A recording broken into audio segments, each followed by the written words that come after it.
ബലാത്സംഗം ചെയ്തെന്നുള്ള പട്ടമായിരിക്കും ആ വിനയൻ എനിക്ക് ചാർത്തി തരാൻ പോകുന്നത്. അവനോട് പോകാൻ പറയൂ. ഓ, ഒരു പുണ്യാളൻ. എടാ, വിനയൻ എന്തെങ്കിലും പറഞ്ഞതുകൊണ്ടൊന്നും നിന്റെ വ്യക്തിത്വത്തിന് ഒരു കോട്ടവും തട്ടാൻ പോകുന്നില്ല. അങ്ങനൊരു ചിന്ത നിനക്ക് ഉണ്ടായിട്ടുണ്ടെങ്കിൽ അത് നിന്റെ ഭീരുത്വമാണ്. നീ കമ്പനി പോയി അവിടുത്തെ കാര്യങ്ങളൊക്കെ അന്വേഷിച്ചോ? അവിടെ നിന്ന് ഇറങ്ങുമ്പോഴാണ് ഞാൻ അങ്കിളിനെ വിളിച്ചത്. അനുവിന്റെ വീട്ടില് ഇന്ന് ആരുമില്ല. ഭാനുമ്മയും പഞ്ചരന്തത്തിലേക്ക് പോയി. ഞാനിനി ദാസങ്ങളുടെ കൂടെ വരാമല്ലോ. അത് വേണ്ട രഘു. നീ ഈ നാട്ടിൽ നിൽക്കുന്നിടത്തോളം കാലം അനുവിന്റെ വീട്ടിലെ നീ തങ്ങാവൂ. ആ വീടിന്റെ താക്കോല് ഭാനുമ്മ ഇവിടെ എവിടെയെങ്കിലും വെച്ച് കാണും. താക്കോല് കിട്ടും. എങ്കിൽ പിന്നെ അവിടെ താമസിക്കുന്നതാ നല്ലത്. ആ കാര്യം പഞ്ചരത്നത്തിൽ അറിയിക്കുകയും വേണം. ഇങ്ങനെ മറ്റുള്ളവരെ ബോധ്യപ്പെടുത്തി ജീവിക്കേണ്ടി വരുന്നത് തന്നെ വലിയ കഷ്ടമാണല്ലേ. എടാ, ചില സമയത്ത് ചെറിയ പിഴവുകൾക്ക് പോലും വലിയ വില കൊടുക്കേണ്ടി വരും. ബോൾ ഇപ്പോഴും അമ്പിളിയുടെ കോർട്ടിലാണ്. അത് നിന്റെ കോർട്ടിലെത്തും വരെ നീ ഒന്ന് ക്ഷമിച്ചേ പറ്റൂ. നീ എന്നോട് ഫോണിൽ സംസാരിക്കുമ്പോൾ ആമിയും കുഞ്ഞിനെയും കുറിച്ച് നീ ചോദിച്ചത് അമ്പിളി കേട്ടു. അതാ വീണ്ടും പ്രശ്നമുണ്ടാകാൻ കാരണം.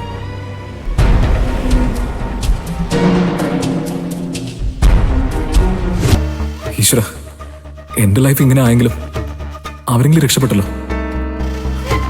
എനിക്കത് മതി.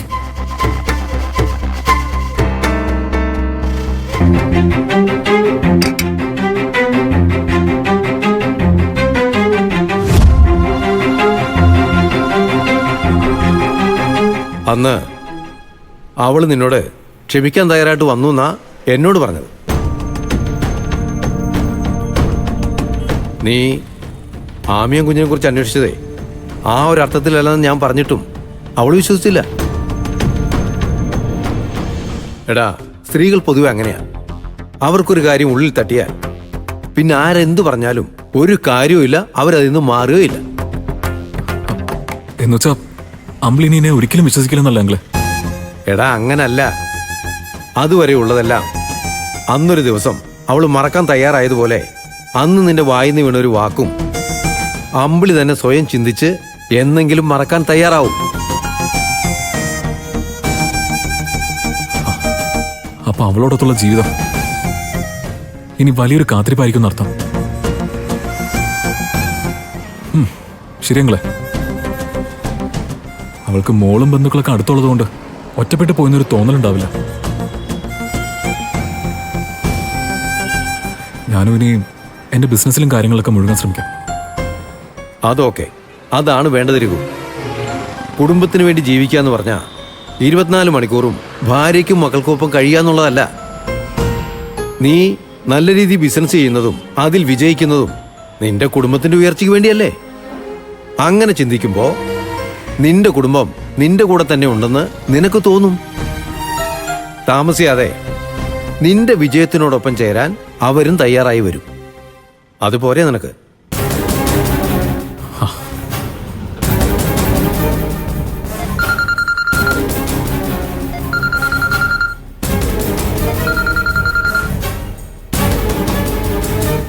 ഹലോ, എത്തിയോ? പുതിയ ഉടുപ്പിടാം. കൈ കാണിച്ചേ. ഇനി ഇപ്പുറത്തെ കൈ. നോക്ക്. കൊള്ളാലോ, അടിപൊളിയായിട്ടുണ്ടല്ലോ. വിച്ചുമോന് ഗിഫ്റ്റ് കിട്ടിയ ഡ്രസ്സ് കൊള്ളാട്ടോ. അമ്മയ്ക്ക് ഇഷ്ടപ്പെട്ടു. മോന് ഇഷ്ടപ്പെട്ടോ? നല്ല ഡ്രസ്സാ. വിച്ചുമോന് നന്നായിട്ട് ഇണങ്ങുന്നുണ്ട്. ഇഷ്ടായില്ലേ? ഇനി അച്ഛൻ കൂടി വന്നാ നമുക്ക് കേക്ക് മുറിക്കാം. അതോടെ മോന്റെ ഇത്തവണത്തെ ഹാപ്പി ബർത്ത്ഡേ കഴിയും. അച്ഛൻ വന്നല്ലോ.